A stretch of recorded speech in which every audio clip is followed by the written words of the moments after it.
Hello, everybody. Everybody who's, I guess you can't really file in when you're online. Everybody who's sliding in or jumping in. I still think about Zoom readings and Zoom meetings as the expanded field of Hollywood squares or something like that. Hello, thank you all for coming. Welcome to the latest installment of the Brooklyn Rails Wednesday afternoon poetry reading. This is also part of the New Social Environment series, which happens somehow every weekday. And this is episode 516. My name is Anselm. I'm the poetry editor for the Rail. And today our series is, God, my vocabulary is all messed up. Today, our reading has been curated by Ted Dodson, and Ted has invited Rindon Johnson, Camilo Roldán, Ken L. Walker, and Alli Warren to read. Ted will read first and say a few words about the event, and then I will introduce each of the readers in that order. Ted is the author of An Orange, a really beautiful book that was published last year jointly by Pioneer Works and Wonder. At the National Monuments / Always Today, also published by Pioneer Works, and Pop in Spring. He works for Bomb Magazine and is a former editor of the Poetry Project newsletter. Please welcome Ted Dodson. Hi, everybody. Thank you all for being here. And thank you to the Broken Rail and to Anselm for asking me to do this. I'm joined today by my dog, Marcello. He'll be accompanying me this whole time and be probably very quiet and silent and like licking my hands the whole time. I was really excited to have the opportunity to put together this reading. I've put together a number of readings over Zoom during the pandemic. And one of the things that I've actually been really beneficial about it is that I've been able to invite people that I wouldn't normally necessarily invite if I was just doing a reading in New York, unless I knew they were going to be in town. And being able to bring together people from literally like across the world has been really incredible. And that was kind of what I wanted to do today. So all the poets you're going to be hearing today are all from outside of New York State. We have poets from 3 continents who are going to be reading from middle of the country, East Coast, and also the West Coast. I think it's going to be a really, really great mix. And also, typically when I'm thinking about these sorts of readings and putting them together, I also like to have a bit of a personal connection to each writer as well. And I would consider all the people who are reading here today to be my friends, and I feel extremely lucky to have known all of them for as long as that I have and been able to actually experience their work. And I really think that everyone is going to be in for a really huge treat today. But I'm going to start off with a new poem. I'm just going to read one poem. It's kind of long, but I hope you enjoy it.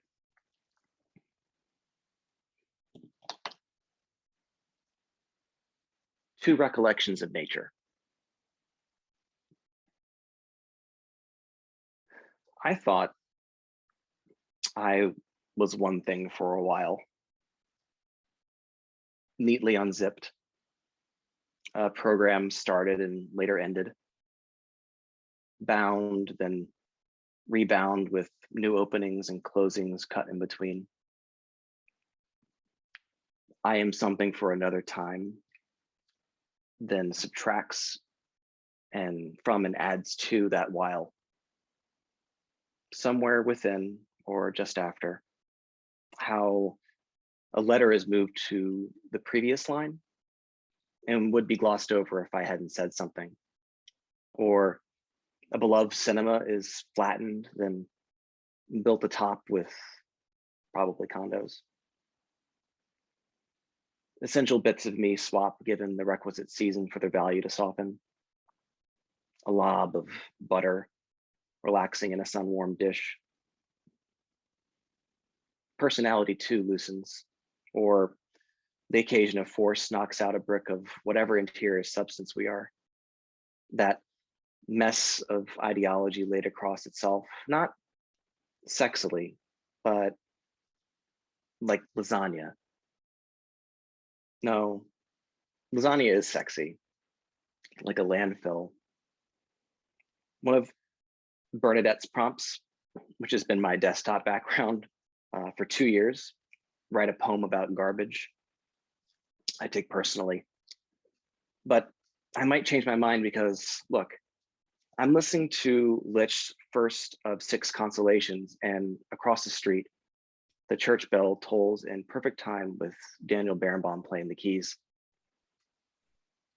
I don't know anything about classical performance, so I can only take in so much in terms of a critical analysis, like the difference between pressing and striking the keys, the clarity when a fitfully speedy performance is elevated to virtuosic. I think here of Katia Buniatishvili's Transcendent Rachmaninoff Piano Concerto No. 2, or Martha Argerich's Mozart Piano Concerto No. 20, which is the very first piece of classical music that ever affected me in such a way that I felt changed afterward. And I've ever since tried to pin down my favorite recordings, listening to as many as I can, usually hoping for that dramatic sweep with the strings at the beginning, which I love when they're sharp and decisive, insisting almost to interrupt the opening crescendo before the motifs unfold, recollections of nature, inviting and ferocious, and pairing this with the human element, the dance. But one of the great joys of music, where sound does not bend in service of humanity, but is invited to a plaza of common sensibility. And it's exactly the same idea that has me so stunned by Argerich's performance. Because for all my listening to this piece, piano concerto, I never paid much attention to the piano itself, as whatever performance seemed almost ornamental, more objet d'art, positioned to help the audience recall the instrument of the parlor, to ground the composition's grand scope and familiarity. But Argerich argues with the totality of her ability poured into cadenza behind her that the concerto is a whole organism. The pianist can gather every note of a full orchestra in reflection, and with the generosity incumbent to those whose practice attenuates the shared wall of experience. Let the music go. 2.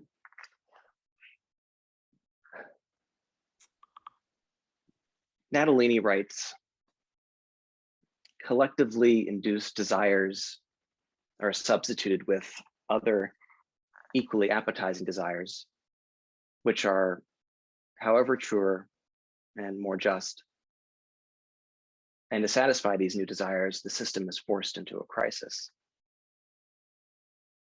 I would have thought, though, that a hush of images is polyvalent enough to desire itself, silence being so recalcitrant because it's obsessed with its own geometry. The city continues to redevelop its sense, a machine emitting incessant messages. Semantics mostly, but now and again, a thin strand will sneak through. A note, unsmoked with meaning, pulls up to the curb. I miss riding in taxis when that was still a thing. The yellow unison pitching through the avenues instead of the commodified anything with wheels can be a ride. I miss hailing them.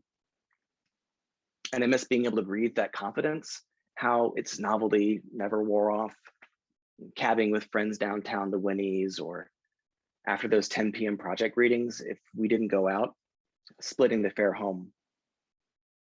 Some friends I miss now constantly, others I don't. Or making out with someone in the back and them saying, actually just one stop, please. But I especially remember sitting alone in the back seat, quiet, and watching the East Village go by, and thinking of that scene in Ackerman's News from Home, the long panning shot uptown. I know it was on the West Side, but I was still reminded of it on the East. And how her film stood in for a response to her mother's persistent letters. how the psychogeography of New York City amplifies as she wordlessly mingles affect and thinking into the passing street fronts. But usefulness, if that could be a cooperative yearning, which it isn't, has entreated us to a different nourishment, a replacement diet of these things we recall that then become specters and are stretched like a picture on putty into a blur. The crisis here is not the medium, but the image functioning, which had a function and now has too much of one, draining its runoff from one medium to the next until they get trashed. Now listen, I could have a different view. The slope down to the water side is snow covered. A pond pauses in front of me. Sunlight makes copies of the trees, descending massive roots into the water, substituting the surface of things, lower and resounding with space, so much of it, extending farther than any horizon I know. There are no animals I can see other than myself. And I only see some parts of me, the bitter utopia that is being with oneself constantly, hoping for spiritual resonance to interrupt, sublime uselessness. Here's some. Whistling in the street, a car turning and the room ticking. Thank you.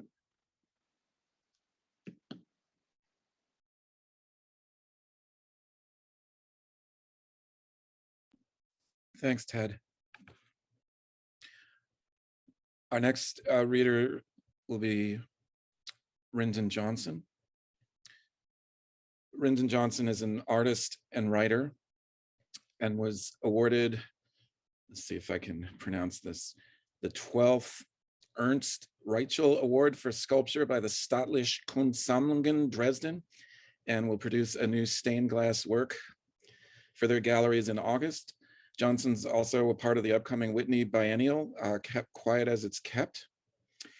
He's the author of Nobody Sleeps Better Than White People, the VR book Meet in the Corner, Shade the King, and The Law of Large Numbers, Black Sonic Abyss, which was published last year.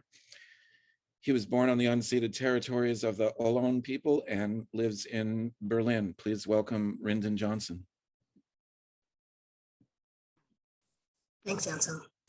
Sorry you had to read that whole extended bio. I think some lines got crossed and really just be like. No, I really wanted to try to do the German. Okay. Thanks. I'm really happy to be here, Ted. That was absolutely beautiful. I cried actually. So that it feels good to cry. And it's really nice to hear you read. Yeah, I'm just gonna read some poems. I've been writing poems recently and now I'm gonna read them, which feels cool. There's no slog, just here they are. Yeah. This one's called There's a Black Fly in Your Chardonnay. Outside, I've never been lonesome.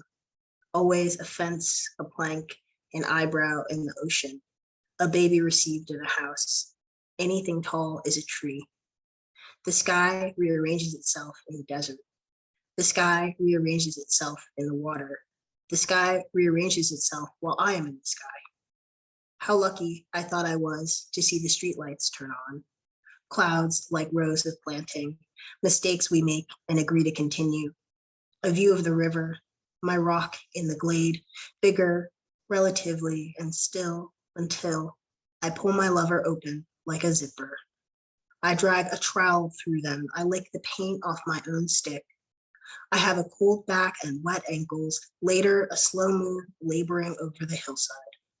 Later, the fog reflects the moon. Later, my blood is sucked and I itch. Will we ever find home? The car calls us in the distance. to walk the stairs, to take off my shoes, to stand, wringing hands, scratching glass blades on toenails. You are starting to see things we could never see before, like you have been born, or how I waited a whole year for September. A piece of fruit, a source of fire, an edge, an excuse on a small scrap of paper, the woods in my mouth. It is so hot today, like yesterday and the day before.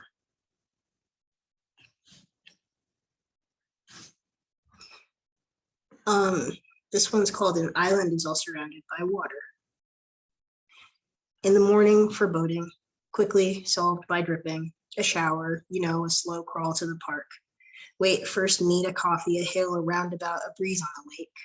A lurking body of water, once screaming, once babbling, once running, a sleeping family, a white child with a water gun, a tall tree, a tunneling, a horn, another, a too small blanket, you in my mind, and next to me, a wind in my ears, my basement, look what I found.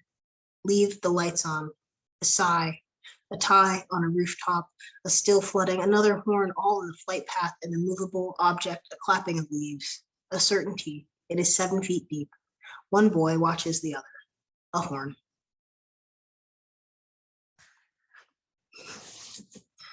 Bad news for the wolf. Soon is never now.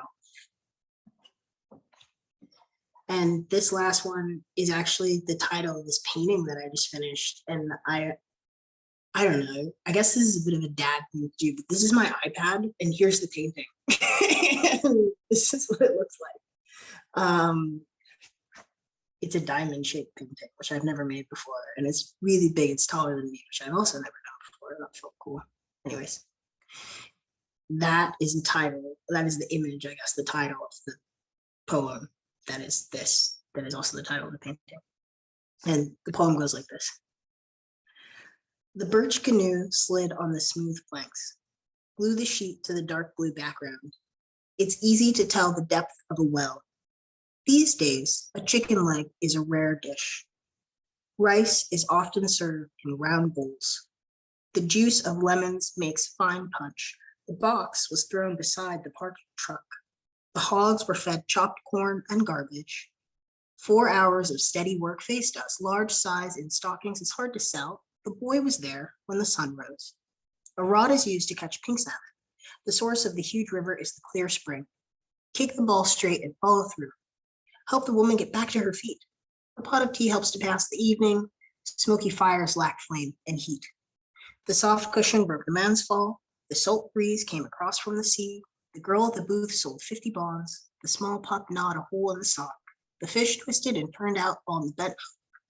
Press the pants and sew a button on the vest. The swan dive was far from short of perfect. The beauty of the view stunned the young boy. 2 blue fishes swam in the tank. Her purse was full of useless trash. The colt reared and threw the tall rider. It snowed, rained, and hailed the same morning.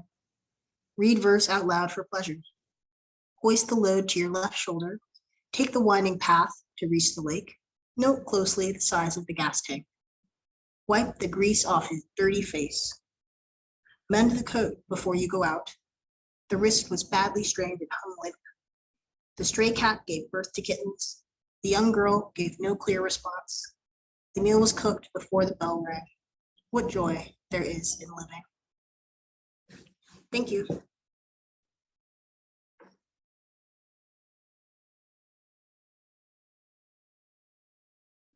Thank you, Rin. Thanks so much. Next, we're going to hear from Ken Walker.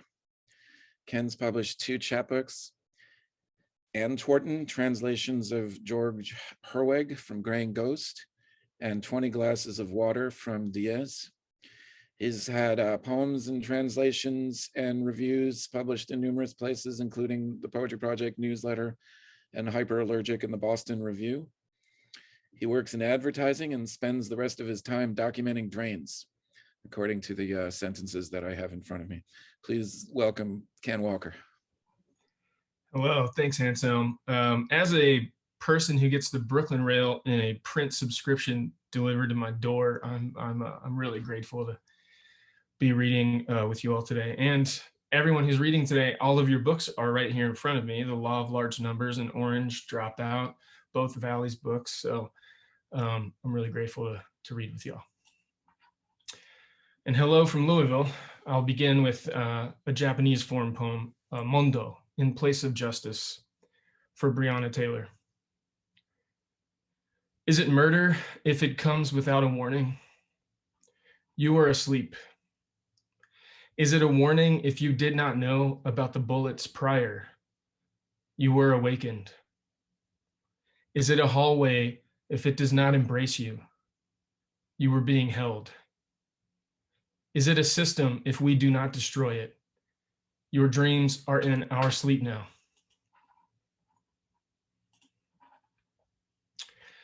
So I have been writing what I guess I would call drain poems for a few years. The pandemic's put a bit of a damper on documentary poetics in person to some degree, but I will share some of those with you today. This first one is called Cruising Altitude. Have long debated the ethics of flushing up here, through the cloud, to know that the stench and its chimera of spoiled fruit and plastic soap will intermingle with this cylindrical atmosphere mixed with specific other, trance turning to assume. It's rumor mill fiber that a plane dumps waste over suburban pools. Rather, the truth is that unionized baggage handlers empty the honey truck, the tank at the back of the undercarriage of the plane that can contain an average of 230 gallons of collective human waste from, say, an 8-hour 747. So I press my finger into one ear, press the button sound dimensional, inhuman swishing, perfect anti-aggregate of void and technology. Even if we tried to capture the current remnants of the who knows who of us, seems the impossibility of a step remembering itself that seems precisely why it leaves proof of itself behind. Globular, cup the hands, to time in choreographed eggs, moving apart, resting even in enclosures. Forgotten maneuvers sometimes move themselves. Remnants of skin act as a clustering dance, pieces of eventual center split into miniature continents. Most of the time I don't dream, which I have always been jealous of others who do so deeply. Most of my dreams are minor nightmares relative to a CPTSD acute diagnosis and involve being chased by police or the threat of jail, sometimes crawling insects. For Bergson, the dreaming self is never able to speak freely, climbing out of an abolition of duration to offer only a precipitation of images. I put my headphones back on, breathe something ungrounded. In a waking state, I dream of nothing but the end of convenience, even in this upper air, breathing outside headphones. Can anyone else hear this? As breath is a cloud, outside sound all its own.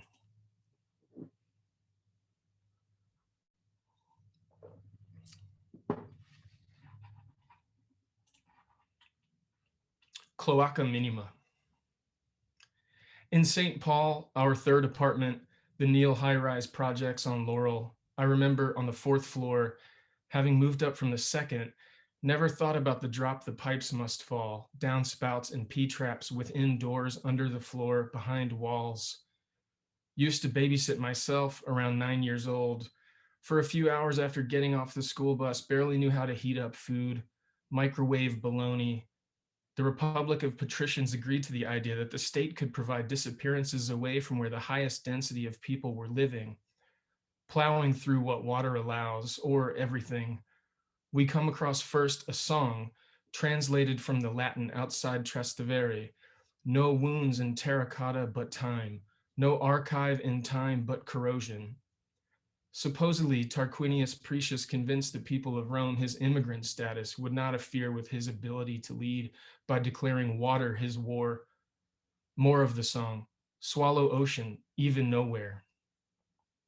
Whitney held my favorite song when I microwaved that little dinner, something I put on repeat, like my mom did when she cleaned the apartment on weekends off. The upbeat score of unpaid labor, sooner or later, the fever ends. With the windows wide open, and that word open used to mean not blocked up, or in Germanic, often up. Tarquinius Precious is credited with ordering the construction of Maxima, still in active use, an outsider who wanted to begin to hide everything out in the open. Now we know water is the least exact entity. Knew this as soon as my father chastised me for making the toilet overflow. Dry it all up, no one's gonna plunge it for you. Remember being so afraid each time after that, where the time might uncontrollably decide. Last summer in the Netherlands, a town called Sneek, engineer for Diez, an organization providing vacuum toilets to every apartment, cutting water usage by 90%, the closest building on planet Earth for net zero. The engineer says, it's funny, you know, to challenge normalcy with something we cannot and do not desire to see. Paper products are also not allowed in any apartment on the Sneek complex. Instead, reusable wax and other items are used to decrease physical waste. Of course, this advancement is also a cursor of privilege. First instance of pairing the automatic with the dastardly. This, how bullies might be made. Via del velabro, mouth of the open air. Is it an eye?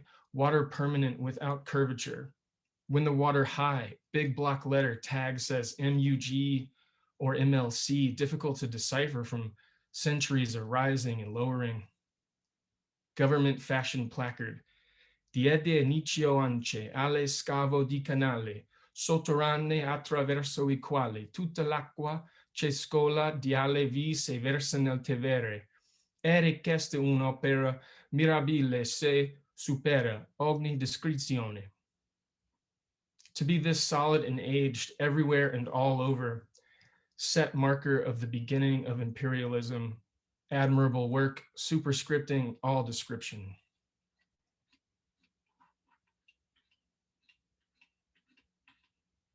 Phantom cell phone hypothesis. We can never scream directly into the ground, you say. Reply, dipping this chip represents an ethics of intermingling. To be lowered into a design. To design as if to maintain the constellation of a cover-up. In the colonist language, Kuala Lumpur means muddy confluence. In January 2013, Beijing's air quality was PM2.5, a density of 755 micrograms per cubic meter, completely off the US EPA air quality index, a number never before seen. I dream of nothing but the end of convenience. It is the end that seems the only end. At opposing ends of Pedraforca, a group of children have painted opulencia, obsolescencia.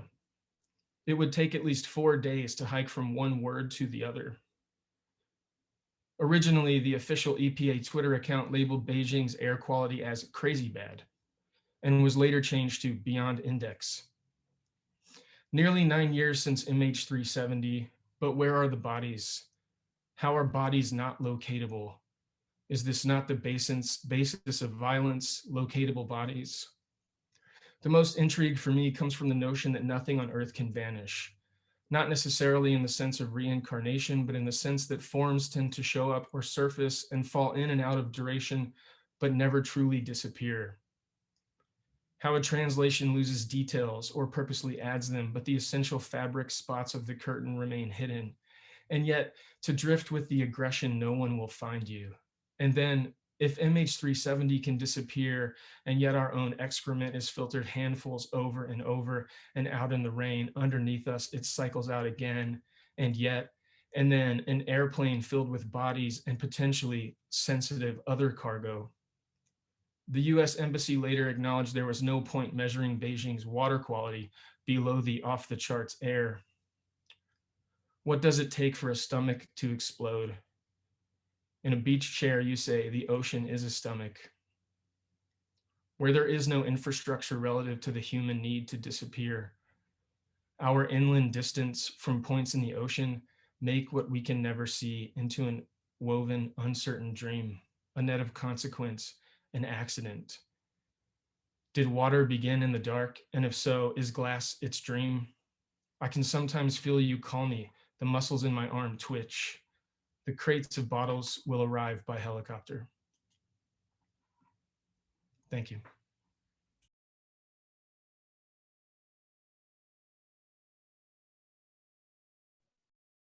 Thank you, Ken.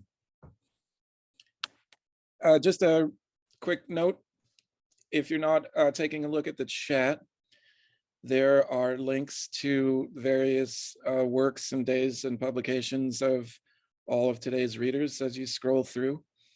And the reading, as with all of the readings and NSE events, is going to be archived online and accessible through the Rails events page and also through its YouTube channel. And so this reading will be should be up in a few days also. Our next reader is Camilo Roldán. Camilo was actually supposed to read before Ken, but I have too many windows open, so I messed that up. I will scold myself privately later about that. It's also so nice to see and hear you all that it's just confusing me. Camilo is coming to us from Bogota, Colombia, where he's been for the last several years. He's the author of the poetry collections Dropout and El Último Soneto y Nos Vamos. His translations include the chapbook Amilcar U, Nadaísta in Translation, and Maria Paz Guerrero's book God is a Bitch Too. Individual poems and translations have appeared in various print and digital magazines in the US and abroad. Please welcome Camilo Roldán. Hey, everybody. I'm very happy to be here. Thanks to the Brooklyn Rail for putting this event together. It's an honor to read with Rindon and Ken and Ted and Alli. And I'm just going to jump right into it. I'm going to read a translation of a poem by, I'm going to read a translation by of a Colombian poet named Sergio Munoz. Sergio is from a region, a city called Popayan, which is in sort of southwestern Colombia. Sergio's work is really interesting to me because of the way that he plays with narrative conventions, which I think really here in Colombia deals a lot with sort of like how literature is understood or thought of or written in this context. But he also is very influenced by a sort of theatrical storytelling tradition here in Colombia, which is cuenterismo or cuenteros. Cuenteros are basically like kind of like street performers who are sort of like comedians and storytellers, and this but he's also very critical of that influence. And I think as a performer, when he reads his own poetry, it really that issue kind of really comes across, and he's an incredible poet to see. But anyway, so this poem is from a longer manuscript, and this section of the manuscript is juvenilia on the post-conflict, and there's a pertinent footnote to the following poem here. Bolder versions of our history have proposed that the peace agreement was really a conspiracy by mediocre Colombian artists with the sole objective of having a meaty subject for production and sales. The author, in his youth, got a head start on the issue. These poems have their little quirks, of course, as every young author does, romantic, daring, intrepid, apparently unfazed by the tradition. Every young author makes mistakes, but later they don't, as we all know. In any case, these texts were recovered primarily from high school notebooks dated from approximately 2001 to 2007. Two events to keep in mind are the Naya Massacre, a terrifying event with a fair amount of documentation and ongoing processes of reckoning and reconciliation that should continue unimpeded. And here I'd like to insert a translator's note, which is that the Naya Massacre was an event in 2001 in which paramilitaries entered into the Naya township and killed 35 people using mostly knives, machetes, and chainsaws. So it was a really horrific thing, and unfortunately not particularly uncommon for that period in Colombia's history. And the other event to keep in mind is the high school graduation of this subject, a superfluous event, though it happened in the midst of a dense historical moment. Rosita, either way, the bombs will fall here in the city someday. We'll have nothing to envy about those campesinos cut up with machetes just a few years earlier. We'll get down into the subsoil, property of the state, to seek refuge. We'll already have been prepped by those great works of the so-called seventh art, seen on the bus or while waiting for a doctor to call our name. I would like to make a parenthesis here and give myself some poetic license. And here there's a footnote. Critics are undecided regarding the idea of poetic license proposed by the text at hand. To achieve a fluid reading, this footnote was put here rather than after the development of the idea, that is, when the speaker tells us what the only poetic licenses are. Of course, rest assured that the only poetic licenses are speaking in an autobiographical first person, using a simile or deploying a correspondence, the oldest trick in the book. That's why writing hasn't advanced here, that anhydrotic rush to make every word of our trade moth-eaten. When the bombs fall, Rosita, we'll hide amongst the narcissism of the last survivors. There will be 10 or 20 of us. And so once again, we'll begin to look for storytellers. We'll look for one in all the craters and gutters, in every crevice, starry-eyed, thinking that a bomb doesn't fall twice in the same place. My friends won't be able to write digital poems or make collages anymore, so their words will be lost forever. We'll shut them up, and once again, we'll look for a storyteller so that he can tell us what life was like before the bombs, so that he can bring my companions to life, writers of what they call new verse. The storyteller will be merciful. One day we'll see ourselves having become what we hated so much, seated around some guy who claims to transport us to other places with his voice. You died too soon, Rosita. You would have had to have lived in this uncertain future where I traveled the tunnels desperately searching for a girl I used to love before the bombs, and who, perhaps, in the midst of the tragic denouement of contemporary life, will ask me for a little kiss again. I won't have a mouth left to do it. Only ears. But you had to die, Rosita. Your man was also a storyteller, but we won't be able to find him, though I'd like to hope that we will. You had to die, Rosita, before suffering with us the search for that subject in the midst of all the uselessness of all the aesthetic advances worthy of my generation. Either way, we won't have to work. Life will be easy again, considering all that accumulated knowledge and the always stifling fantasy going back to school with everything we know now that we're older, all of it intact, being 7 years old, 13 years old, and the teacher trying to intimidate us.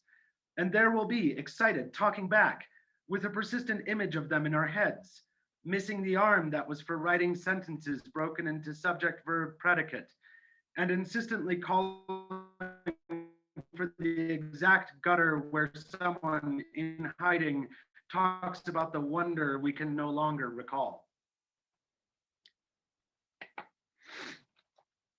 So I am going to read a few poems now in Spanish. I haven't really written anything of my own in English for 4 or 5 years now, but I have this book coming out.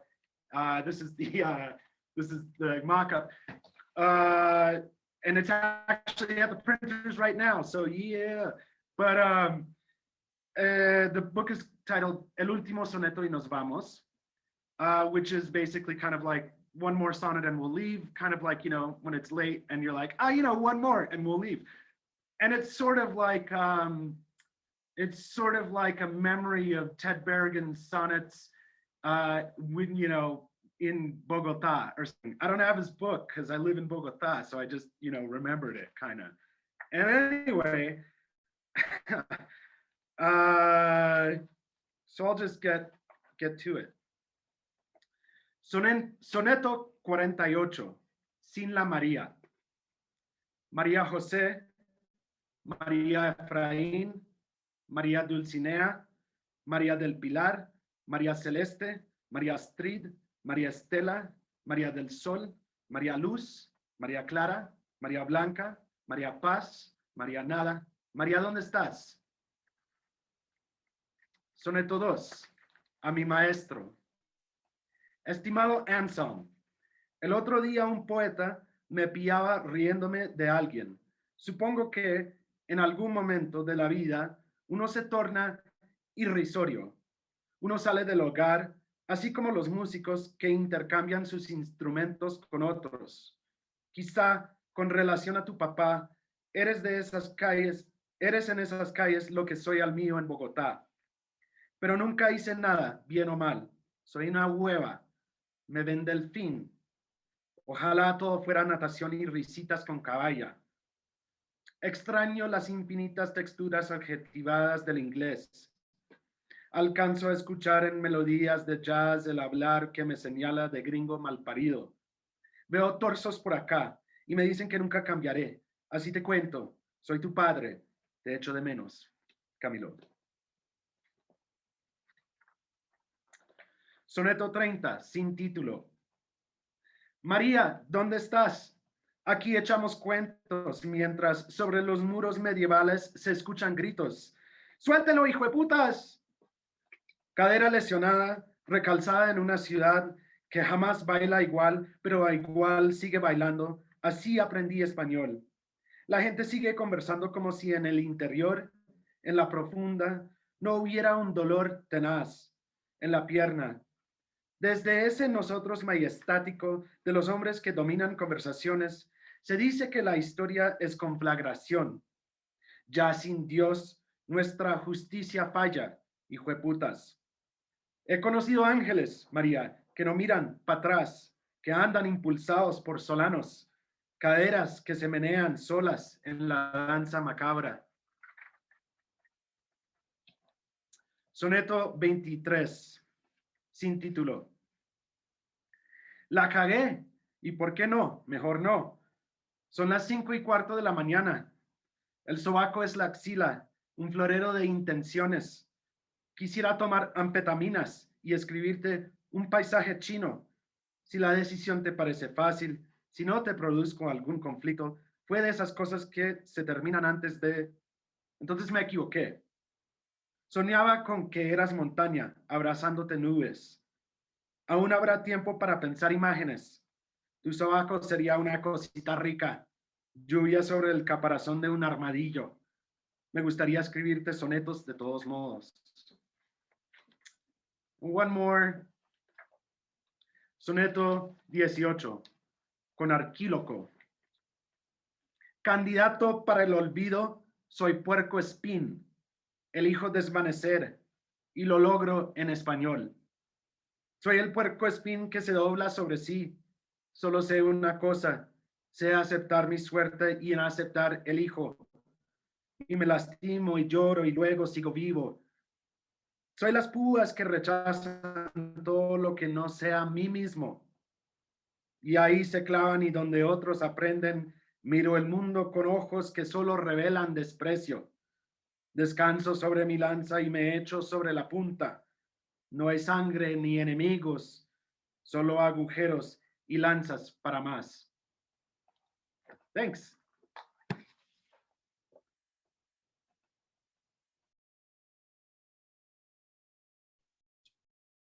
Thanks, Camilo. That was terrific. I'll have to scan you a PDF of that book. Our next and last reader is Alli Warren. His most recent book is called Sundial, which was published last year. Previous books include Little Hill, I Love It Though, and Here Come the Warm Jets. Alli has lived and worked in the Bay Area since 2005. Please welcome Alli. Hey everyone, I'm happy to be here. Thanks Brooklyn Rail and Anselm and Ted for inviting me. It's kind of funny to do this on like a Wednesday morning, taking off from work. I love it. So I'm going to read from Sundial, which you can't buy yet, but you will be able to soon. This one's upside down, which is kind of cool, but I'll read off the screen because I don't know how to read upside down unless I guess I turn it up right side up. So this poem Sundial is a very loose translation, I guess I would call it, of or interpretation of Alice Notley's poem, The Prophet. And the book Sundial has two translations. One I wrote in 2012, and this one, Sundial, I wrote in 2020. Yeah, so I'll just read some of that. Sundial. Raise the blinds as soon as you wake, greet the sun, say hello to the plants. You haven't been drunk in many weeks. which is not to say you haven't been drinking. At night, the day is afoot, animating an ongoing orb, coming and receding in as many directions as a tumbleweed in the Santa Anas. The car just sits there, and in it, a collection of those unable to propel themselves against a current in water or air, and so too with the lights in the landlord's house. You nudge and arrange the missives and lures, simmering corn porridge, medieval sage ale. If it's April in your life and the prophet is the poem of predictive star, you long to abide at clockless time by fields of shimmering shadow and shade, to bring a feeling to the fore without using words to do it. Now try it with thought. Marvin Gaye says, let your love come out. Then he says, let your love come down. Robert Gluck says, wisdom is just subtraction. You miss elsewhere the ache of watching anyone depart, just checking in, just making sure you made it home safe. Your friends are your memory. Your friends remember your life for you, how it was on a rock of fervent sun with your leg in a pot of coldest mountain soup, or your paws swaying down to My Sweet Lord, Today is a Killer on the Flip. Your friends say to you what you did and said and how you felt and how you said you felt, and that's what saying and feeling is. After which you need a spritz for 500, Alex, what is the news? A chorus chanting, we want work. What the chorus wants is other people serving norm, oily and gasping, weaponizing wings, hanging a chain on a chimp, to scrub away the day, splurge and scald in the shower, make of your mouth a basin and spit, an exercise of incorporation and rejection, and no dissertation to ruin the feeling. And you don't have to worry about getting wet, because that is the purpose of this room. The point of this dish is salt and time. The recipe for telling time is conviction. Bottled cheer is neglecting fruit till it gets funky in time, which casts a shadow on the dial. What a seed wants is light, and what you want is water. It is easy to look at your love, always making an endless list. Curry fixed in a brick, a bed of Oja Santa, many moons with the self-same moon. When you talk, what you talk about is work, wine, air, plants, yeast, debt, food, jobs. Those who don't talk about money usually have it. When the government runs out, they just print more. Not Harriet Tubman's face or those abominable fathers. The only thing that should appear on money is flames. To build a fire, notice your unobstructed view of the sun. Carry kindling in your pocket along with your heart. If you wake up, you are alive. In the outside is the atmosphere, and the atmosphere is the world. In patience, there is ripeness. You can smash a thing to bring it to bloom, though fruit of its own making may be sweeter. There are words you will likely have to say to keep a job, to pay rent, in order to live. Put your body under dogwood and no poppy by the orange smear, swaying in a way that thankfully can't be human. Turn your face from no plant. Butter the bread, lift the tunic, rip off the big box. Your job is just a job. Walk around, walk into the green, pat around the new growth, steal a day back. There is no such thing as safety. When you pull your hand out, it's filthy and reeking. Anyone's dirty ass smells better, an array of hot garbage, any old trout. The men refer to their cocks and how they think those they think of as women physically appear to them. She looks like she fell from the ugly tree and got knocked by all the branches on the way down. Her tits are like sponge cake, and her ass is so tight you could bounce a quarter off it. No wonder you don't leave the house. Snipers at the GameStop, snipers at the grab and go. You are of five minds about the braggadocious bozos claiming the future, all the frothy kvetching, pining like a leftover lover in the shade, a sundial in the shade. The statues are flimsy. The pedestals are flimsy, wet cardboard Christopher Columbus, soggy bottom Robert E. Lee. Once the idea exists, it is impossible to kill it. A group looted Honda and a hot-wired earth mover. Your breathing penetrates the air, and the air breathes you back into place. What do you take with you when you die? Nothing. What were the parts of your life you liked best? Something perched over the mall's exhaust pipe, impersonating steam, being really a cloud, miraculous, and how far? Is it fatalistic to believe in love? A wife and a household are terrible names for what's possible. You're rooted back to life in a bed on Belmont Avenue until the blue gets so dark, it's only blue underneath. Tonight's fortune is milk of the coconut, fish sauce, lime, cedarwood incense, and sprayable poison. After you've mourned its death for weeks, the poplar explodes to green life. Who knows? Transformation takes forever. Keep your chest open. That's how the air gets in. The smallest thing, a seed, a bean, an ear at attention, a spin move to break free into the open lane. Everything comes from the earth, returns to the earth.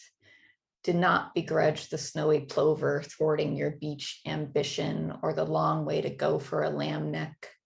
Don't say inmates. Burn the precincts, chuck a seed bomb in the wreckage. An aerial campaign is all around you. Pay attention. The sky doesn't end, so where's heaven supposed to be? You read their Bible, get dubious, ask too many questions. Your vocation is not debt and drudgery. A person can't own an island, the water around it neither. Why are you forever binary stuck? What knows more? Shadows no more. You know nothing, and that is what you learn, an ontology of dirt. Be patient, being goalless. The story you construct is constraint. Every day you wake up, you are alive. Some giant rock has not hurtled into the Scotch broom or the night blooming jasmine along with the rest of it. Refuse to be interpolated into ownership. Is that even possible? You don't forget to breathe, do you? Another rent check, another 1,000,000 acres burn. Is the reproductive impulse self-destructive? Chimps together in the street, chimps together at home. If you do it by hand and not by machine, 4 small blood oranges makes hardly a glass. In this, the machine wins, and yet it is always time to throw your phone away, to look up, to share the air with little fried fishes and vanilla tapioca. The machine's fan sounds if you squint like the ocean.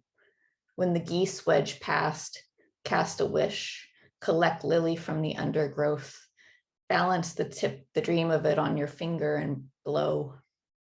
You can use your head to forgive someone, but a better way is the heart. From each organ according to its consciousness, to every defenseless milk fiend in need. When your lover asks, is it time to wake up? It is time to wake up. If your friends are out of eggs, bring them eggs. Your neighbor's sweat improves your view, but turn from the sphere in which sweat and equity are lovers. Find out whether your landlord owns the whole block. Squirrel away your existence in a little house at the hem of a hill.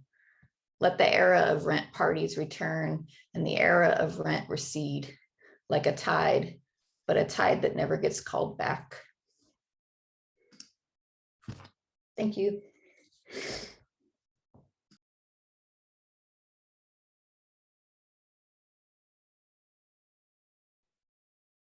Thank you, Alli. Thanks so much. Thanks for taking the day off. And thank you, Ken and Rin and Camilo and Ted. Thank you for putting this together. And I'm glad everyone could be here. Before we just open things up to say goodbye, I want to let you know that tomorrow at 1 o'clock Eastern time, the NSE event will be Solidarity with Ukraine, Part 1. So there should be more coming. And subheaded as Artists and Cultural Workers in Conversation. And there's information on this on the events page at the Rail. Rail contributor Ksenia M. Soboleva is going to be hosting a conversation with artists and cultural workers from Ukraine, New York, and beyond, including Anna Kistoserdova, Luba Drost, Stephen Katz, Yulia Kostareva, Marina Slavova, Anton Sviatsky, Vladimir Us, Lika Volk, and potentially others. And it'll conclude with a poetry reading in Ukrainian and English by Ostap Kin. There's a rare Saturday event online at 4 o'clock that I think Fong is hosting. That is a focused on the works and life of the great painter Bill de Kooning, and honorary poet. And next week, the Wednesday reading series will be curated by Leanne Brown, and readers will include Harriet Mullen, Sophia Dolan, and Brett Evans, and at least one more person will be joining the bill. And so if you can come to that, that'd be great. I hope you all have a good rest of the day, and maybe now the mics can be opened up and everybody can say hello and goodbye at exactly the same time.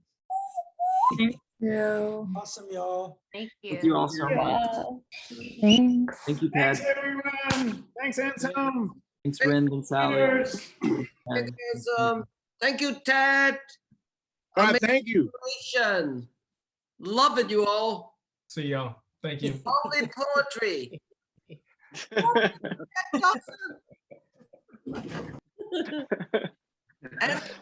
you all. I'm gonna go see Cedar Saigo in 30 minutes. Does anybody have any messages for Cedar? There's love, nothing but love. Nothing but Camilo. nothing but love. What do you have for breakfast? None, honey. Love. Can you hear me? Hi, Fong. Hola, hola. Hola, Camilo. It's so good to see you. Yes. Yeah. Hey, Amma. Hey, man. Thank you, you guys. It's terrific reading. Can't wait to listen again. All right.